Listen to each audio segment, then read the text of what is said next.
One of them was my desire to express myself all the time, and it still drives me to this day, just to define myself and express myself and watch my own evolution as though I'm outside of myself watching it. I think I was, there were times when I was younger where I felt really invisible, so I think I was driven by thinking that if I shared certain things, I would finally be heard in a way that I felt I hadn't been when I was younger, and just a deep desire to entertain too. I loved being on stage and dancing and expressing in that way. I loved collaborating, and music I adore. It's one of my favorite forms of expression. And what's the first record you remember buying? When I was really little, I bought the Smurfs record. It's funny you mention that. I do hear the influence. Especially on supposed former infatuation junkie. There's a lot of Smurf. You can hear the Smurfette elements. Exactly. Well, there was a Smurf remix, wasn't there? Thank you, I think. I tried to get Smurf to remix it. There must have been an upside to being a teen queen. What did you learn positively that sort of helps you as a musician, even on Under Rug Swept? I learned arrangement and structure, and I learned things that I apply now when I'm producing in the studio. I really feel like I developed my voice during that time and tiptoed into the realm of writing autobiographically. It was sort of little, baby steps toward that, and I think had I not gone through, those 7 years or 6 years of having the experiences that I had in Canada, I would certainly not be who I am today and writing in the way that I'm writing today, because it was a natural progression and an evolution that every link in the chain is just as important as the ones that come later to me. So it's pretty wild experiences, a lot of sweating and dancing and traveling and baptism by fires left, right, and center. Take me back to when you were on the plane coming to Los Angeles, to work and to find, collaborators. What was your mission? What was going through your mind when you got on that plane to LA? I didn't feel anything other than really inspired and very passionately, ruthlessly ready to create the environment in which I could just be as honest and as unstructured as I possibly could be. The environments that I had been in before, there was sort of the structure of a song was something that was vehemently sort of adhered to and stuck to, and while I think there's a place for structure and I'm happy for it in some of my songs, there are also parts of me that just want to throw all of that out and not really worry about some predetermined way that a song is supposed to come out and sound, and sonically or musically or lyrically, anything. So when I was coming to Los Angeles, I just remember really being excited about getting away from what I had begun to equate as a ceiling of sorts. And of course my spirit, as I think almost everyone's spirit, is really excited about the concept of freedom and limitlessness. So that's how I felt when I was coming to Los Angeles. Is there a downside to that kind of freedom? Can you have too much freedom in terms of, is there anything you've ever written that you regret in terms of its impact on someone? Because you do write from your life and from your experience, and that involves other people. Have you ever regretted a line? And then you can share that line if you want to compound the mistake you made. No regrets ever about anything I've ever done. And I don't believe that there's such thing as too much freedom, ever. So, but I do believe that there's a distinct difference between secrecy and privacy. And my goal is to not be secretive in the slightest, but I definitely have a sense of respect for other people's privacy, and in that sense, I don't disclose who the songs are about. If the person themselves want to do it, that's fine.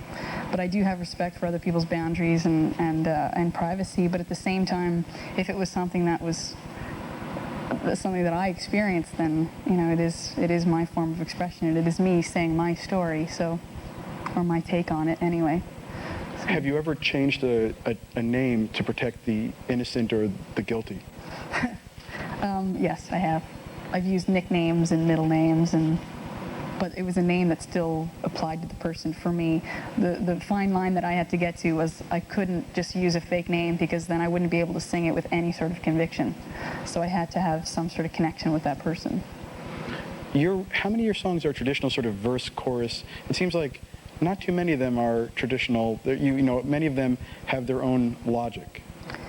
Yeah, they kind of tell me what they want, the songs. You know, if the story has not been told in the way that it needs to be told by the second verse, then I'll just write a whole other section, and certain choruses repeat lyrically, and other choruses there's never repetition throughout the whole song, and it really is about whether everything's been said, and once it's been said, the song's finished. So Tell me, who is Glenn Ballard, and what's his significance in your career? I had lived in Toronto for close to 2 years and written with several people, and I had sort of departed the environment that I had been in when I was a teenager and wanted to sort of create or realize or discover, whatever the word is, I don't know the perfect word, but my own voice and my own style and my own, you know, my own way of expressing myself in songs, and I knew that it would take a little bit of time to kind of get my bearings in that sense, creatively and musically and otherwise. And I knew that I wanted it to be a collaborative experience at that period of time in 1994, but I wanted to make sure that it was with someone with whom I felt safe and nurtured and seen, and I wasn't going to stop until I met that person or found myself in that environment. So I met him and I walked in, and his environment felt really safe for my artist, and that's when we started writing. We started writing 20 minutes after we met. We wrote a song called The Bottom Line, and then we just started writing songs that eventually wound up being on Jagged Little Pill in a really short amount of time. And do you remember even the chorus? Can you give us 10 seconds of The Bottom Line? Okay, let's see if I can remember that one. It's we'll meet you down at the bottom line and open your heart with my hands, and you'll hear the sound of pretenses falling, and something. But we took that lyric and we wound up using it in a song called All I Really Want later. So it was kind of this, I don't know, forward to a book. Your process with Glenn recording was pretty unique, and it's contrary to sort of everyone, sort of the naysayers in your career, and there have been one or two, Yeah. you know, sort of acted like it was some contrived, overproduced thing, when my understanding of how you actually worked is it's quite the opposite. Can you take us through, give you one of my very favorite things you've ever done, Hand in My Pocket. Tell me how that would have gotten written and recorded. If you could just take me through the entire process. Yeah, that one I remember specifically. We were, you know, jamming and coming up with different ideas for different things, and nothing was really resonating, so we just stopped, and he left the room, and I just started writing, just self-defining journal things, and what I was writing became the lyrics for Hand in My Pocket. And he came in, and I said, I have an idea, and then musically we wrote it together, and it took about 8 minutes. And then we recorded it within a half an hour, and that was the demo version that is on the record. And we had done other versions to try and sort of flesh it out, and you know. And at the end of the day, I just kept saying the demo to me is it. That's it. Let's not go elsewhere for this. And ultimately, that was the one that we wound up using on the record. So. And can you share a little of that song with us in any way that's comfortable for you? If you're either singing right here, you can go down there if you feel like it. I just feel the need emotionally, my masculinity and my femininity, to hear it. Duality, yes. What are these? Are these lyrics here? I'll just read them. Okay. This is the whole duality thing. So I was literally just sitting there. This is in 1994. I'm broke, but I'm happy. I'm poor, but I'm kind. I'm short, but I'm healthy. Yeah. I'm high, but I'm grounded. I'm sane, but I'm overwhelmed. And I'm lost, but I'm hopeful, baby. And what it all comes down to is that everything's going to be fine, fine, fine. I've got one hand in my pocket, and the other one is giving a high five. This is this brings me back so much to that time period. It's like just really embracing both sides. This amazing woman named Debbie Ford who wrote a book called The Dark Side of the Light Chasers, and I think of this song when I read it, because she basically says all our parts, our humble parts and our arrogant parts and our fearful parts and our joyful parts and our, you know, our angry parts and our soft parts, just like embracing all of it. And I feel like in this song I was kind of edging toward that concept. So. Are you a more or less hopeful person than you were when you wrote that? I don't believe in hope anymore. I believe in belief. I believe in knowing. And that's in a positive sense, in that it almost goes beyond hoping, because hoping implies that it might not happen, and knowing that it will applies in the sense that I can only take responsibility for my own self. Knowing is that I know I will be positive, and I know that I will come to the table or communicate or whatever it is that I at one point hoped for. Now I look to know it as opposed to hope for it, because hope, there's always a question mark. To listen to their music is to know their past. It's just such a powerful force. You don't have to be Irish. Each note resonates with endless political strife. People who did not grow up with the culture cannot understand that as well. Every beat is rooted to the land. And in a world addicted to the new and now, That's what's good about traditional music. It's music of today. they've captured our imagination. Celtic Tides. Tomorrow on Bravo. Forget everything you know about show tunes. Broadway's best from Bravo, a Bravo special event. Today's biggest stars sing their favorite Broadway hits, their way. A person can develop a cold. One part pop, one part Broadway. One amazing night. Broadway's best from Bravo. Monday on Bravo.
Flynn is an IRA fighter just out of prison. You're right.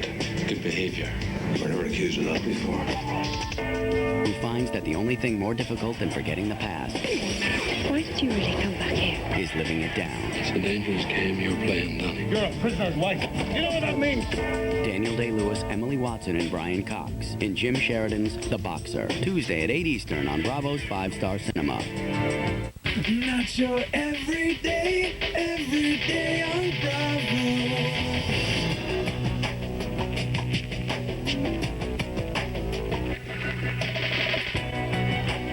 They say the pimpernel has eyes that can melt the heart. Who's that man, Nicholas? That's my employer, Kate, the schoolmaster. Cinderella. That's what we'll call you. Not your everyday on Bravo.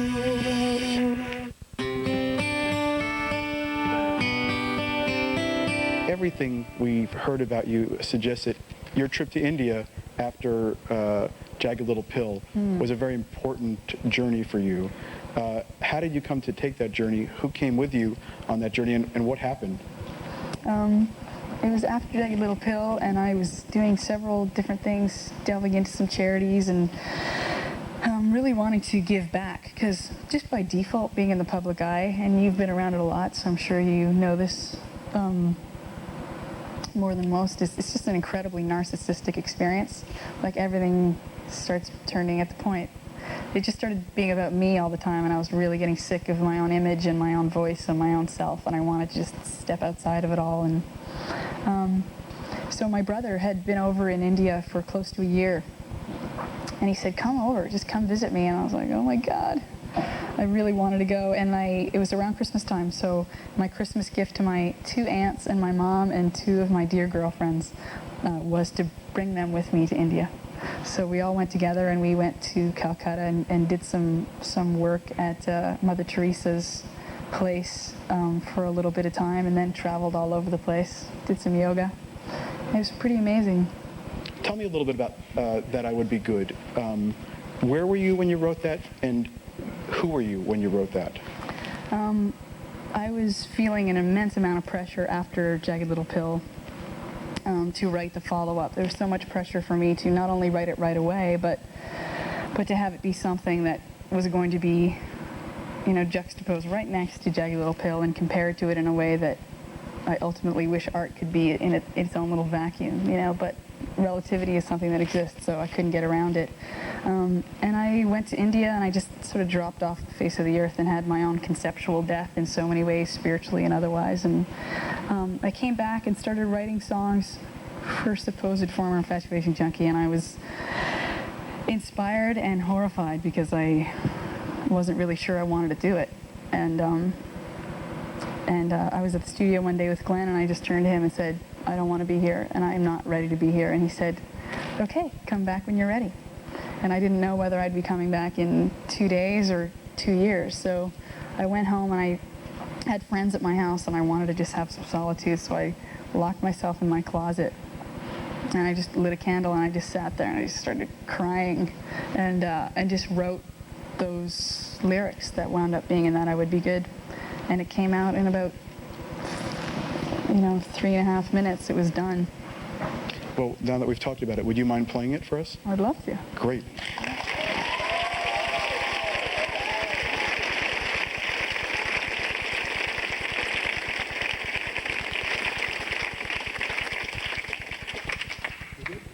Yeah, you ready? Ooh, if Eliza go down with it? I don't think so.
That I would be good, even if I lost sanity.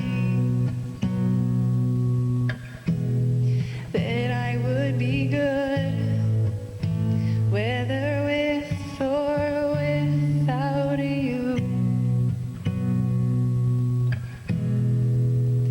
Oh, no.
You are so good. That's so great. Can you tell me a little bit about the man playing with you tonight? Joel Shear is Joel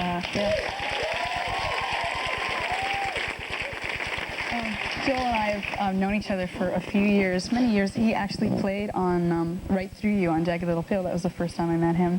And then over the last 4 years or so, we've played live together.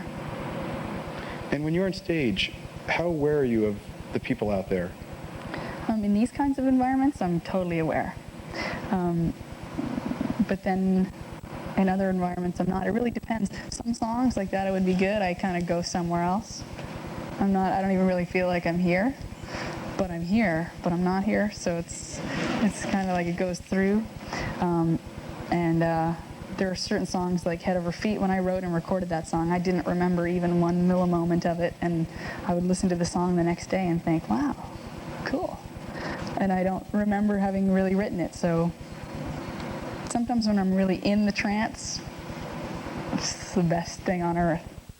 Every Sunday night, James Lipton interacts with your favorite actors. Now you can tune in, log on, and interact with Inside the Actor Studio. Sundays at 8, watch Inside the Actor Studio on Bravo. And log on to BravoTV.com to interact. Get inside and interact with Inside the Actor Studio. Sundays at 8 p.m. on Bravo. Take a walk on the wild side. Interviews. I love riffs like that. Being happy does not earn the big bucks. I definitely embrace my anger. Can't not write a catchy tune. I was the Britney Spears of my day. Performances. It makes you happy. Her name was Lola. Already won me over. Musicians. A Bravo original series. What a great idea for a show. Mondays at 10 Eastern, only on Bravo. For more on musicians, go to BravoTV.com.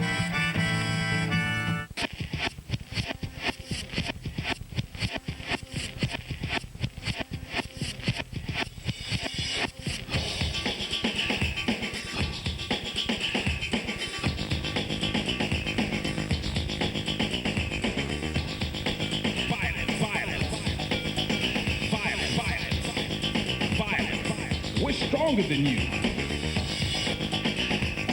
You can't hold us back.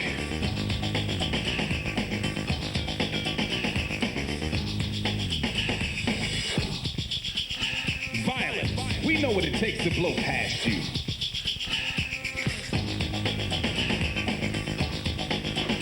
And violence, we're just getting going.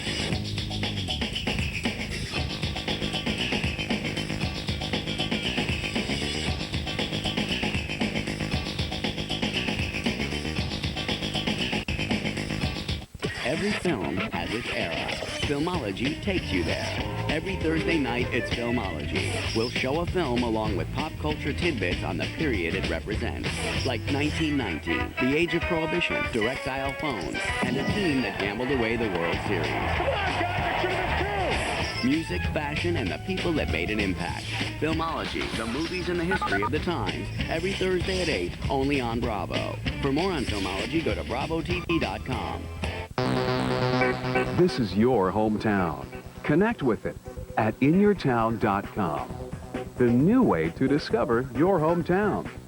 Find the best restaurants, discover new places to shop, or get the latest business news. The possibilities are endless at inyourtown.com. Sponsored locally by Costa del Sol, 908-686-4696. inyourtown.com. Welcome home, New Jersey. Moo. Looking for high-speed or broadband internet access? Sure, you heard it's fast, but now come see for yourself at a Gateway Country Store. It's the one place where you can experience what the internet should be. And we have everything you need for setting up screaming internet access at your home, complete with a real PC expert who can answer all your broadband questions, face-to-face and in person, only at Gateway Country. Buy a Gateway broadband PC and you can get everything you need for high-speed net access. So stop by your local Gateway store today. When's the last time you put on Jagged Little Pill? I listened to it while I was producing this record because I was just curious about sonically the differences. But before that, I hadn't heard it in about 2.5 years. This is the first time you've produced an entire album by yourself. Yes. Talk about the decision to do it yourself, and do you see that as just, is that part of the thing you've been moving towards? Yeah, I mean, every new chapter, there's something that I do that scares the shit out of me, and this was no different than that. It's just a natural segue. It's a natural evolution. It was the natural next step for me, and I had envisioned myself doing it from the time that I was 10 years old, doing it on my own, and wearing both hats. I found it to be a luxury in retrospect to be the artist and be insulated from the outside world by the producer. So people would almost have to go through the producer to get to me, and I was sort of safely over in my corner doing my thing and being all crazy. But now I felt like I was wearing both hats, so there was less of a buffer in a sense. So there's a lot of different energy that I was having to keep at bay while still writing. I got to go into the studio a little bit at the end of making the record, right. And I noticed that you make the studio very much your own environment. Tell me, what are some of the things that you do in the studio to make it feel less like a place of fear and more like a place of creativity? Right. I bring fabrics pretty much everywhere I go, and incense and candles and books and games and my computer. So I just kind of make it as homey and as inspiring as possible. I feel like colors do that for me. Now I hear echoes of Jagged Little Pill in this record. It's almost, and there's some songs I don't think that made the final version of the record where I literally feel like it's that same girl getting on the plane to go to LA. Oh yeah. Looking back from different perspectives. I think there was one Unprodigal Daughter. Unprodigal Daughter that was like that. And another song on the record that seems incredibly powerful to me is one called Flinch. Where did you write that? Where were you at emotionally, spiritually when you wrote that? I had just run into the person that I write about in the song, and I surprised myself at how unprepared emotionally I was to even speak with him. And I thought I had come so far to the point where that would be, an easy thing to do. So I went away from that experience and wrote about it right away. And I was vacillating about whether I was going to put it on the record. I was literally vacillating about it this one afternoon, and I was standing in front of a bank, and the person that I wrote the song about, who I hadn't seen in 7 years, was walking right towards me.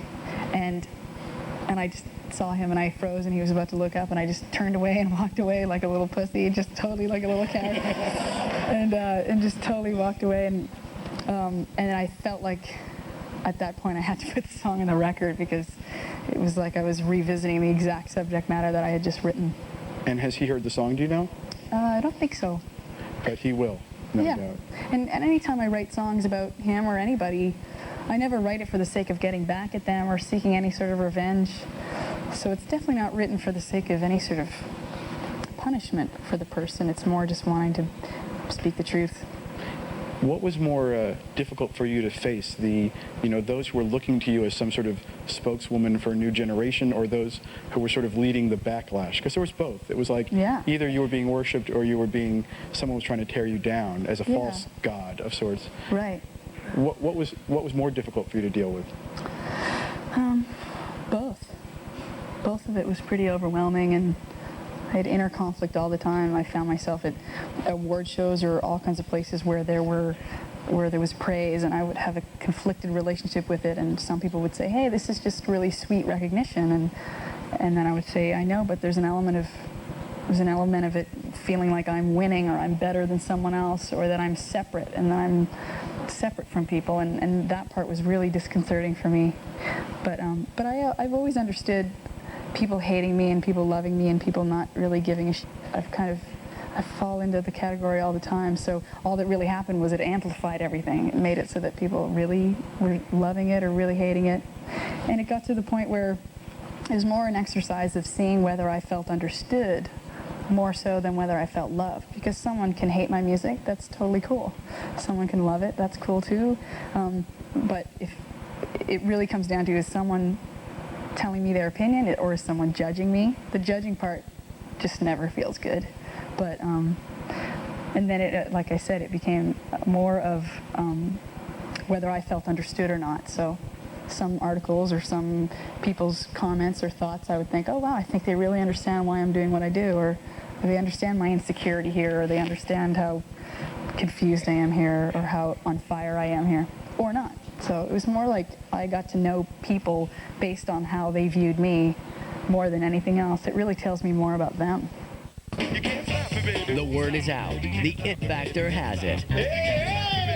Critics everywhere are talking about Bravo's new hit reality TV series. The It Factor is one series that definitely passes its audition. A fresh take on the reality show concept. Series like The It Factor prove there's life in fresh non-fiction shows. Check out Bravo's new reality show that everyone is talking about. The It Factor. It's all happening this week, baby. Tomorrow on Bravo. Stop. To listen to their music is to know their past. It's just such a powerful force. You don't have to be Irish. Each note resonates with endless political strife. People who did not grow up with the culture cannot understand that as well. Every beat is rooted to the land. And in a world addicted to the new and now, That's what's good about traditional music. It's music of today. they've captured our imagination. Celtic Tides. Tomorrow on Bravo. The series that broke the police show mold and created the term ensemble drama is on Bravo. There are enough guns out there to kill every one of us a dozen times over. Every genre has to start somewhere. We don't have the time for slow and easy. You still gotta get past being scared. I'm not scared of anything or anybody, my friend. Meet the heroes on the hill. Move your feet, dog bark. Hey, let's be careful out there. The award-winning Hill Street Blues. Weeknights at 7 Eastern on Bravo.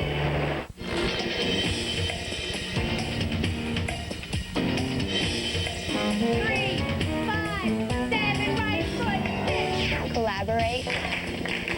Communicate. We're going to sum up everything we've said, and this will really work. And celebrate.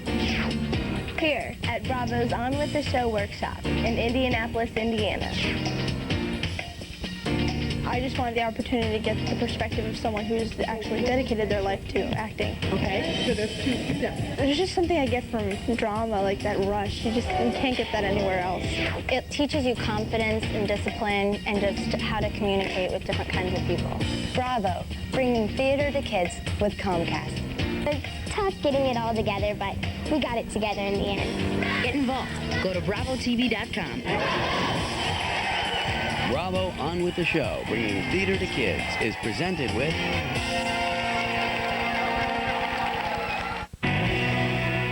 forget everything you know about show tunes. Broadway's best from Bravo, a Bravo special event. Today's biggest stars sing their favorite Broadway hits, their way. A person can develop a call.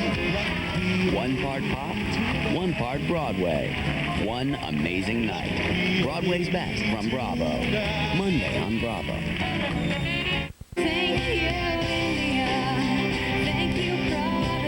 I want to talk about one last song on the record, Hands Clean. Tell me, where you were when you wrote it and where you were at, again, in your emotional journey, your sometimes bumpy emotional journey when you wrote it. That was a classic example of my wanting to just speak the truth about a certain relationship that I had been in, where I had silenced myself about some of the details and some of the specifics of it for a very long time for the sake of protecting him. And I think there's a fine line between, respecting someone's privacy and being secretive, and I think secretive experiences in my own life have been really negative for me. So I was ready to share this information, and in doing so, it required me to share that same information that is the subject matter of Hands Clean with other people who also didn't know about it. So my songs in my own life have a way of pushing me to do something that, had I not written the song, I probably would get away with continuing to be cowardly about it. So, does it bother you that the world is listening and trying to decipher these hieroglyphics of your love life? Yeah, I've been through it with You Ought to Know, though, so I'm not afraid of it. I wonder if, we've talked about the song, if you would end our evening by playing it for everybody. I'd love to. Thank you very much.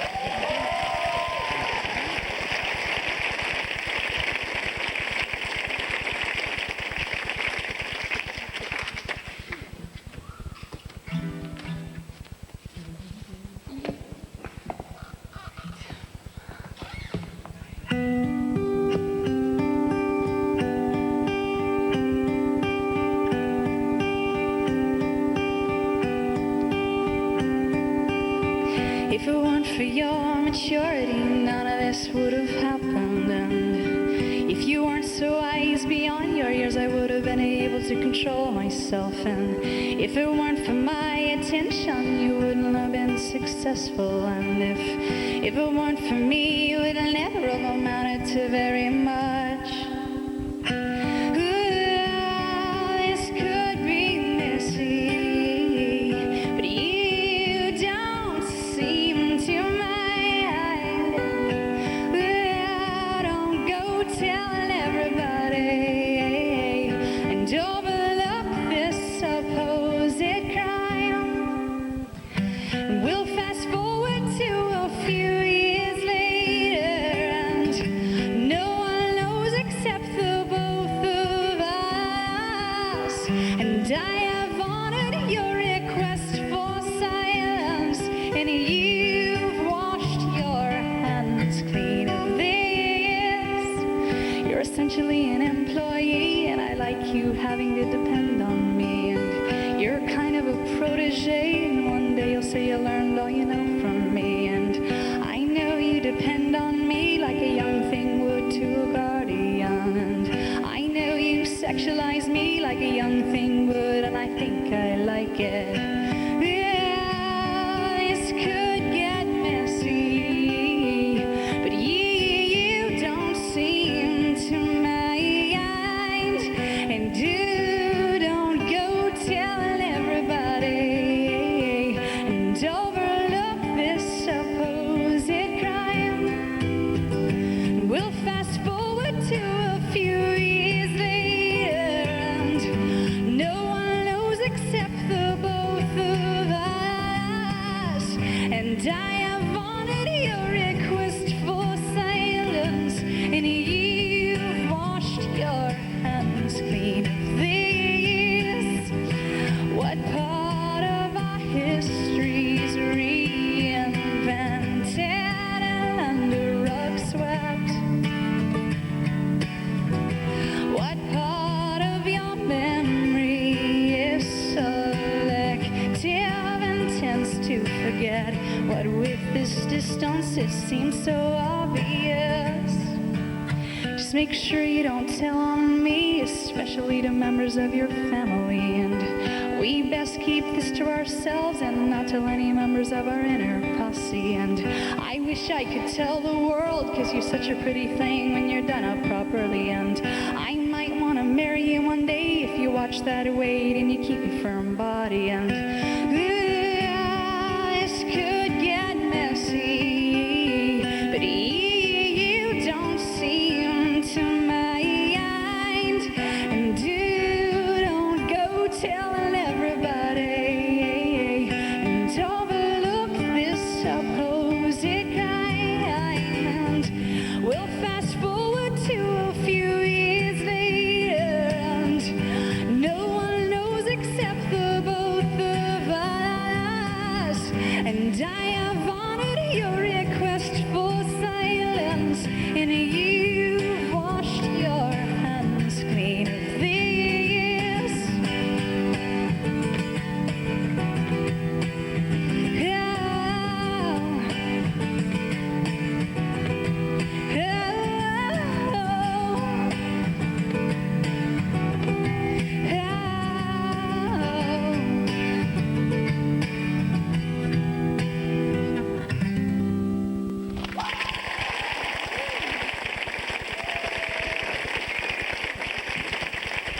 Thank you.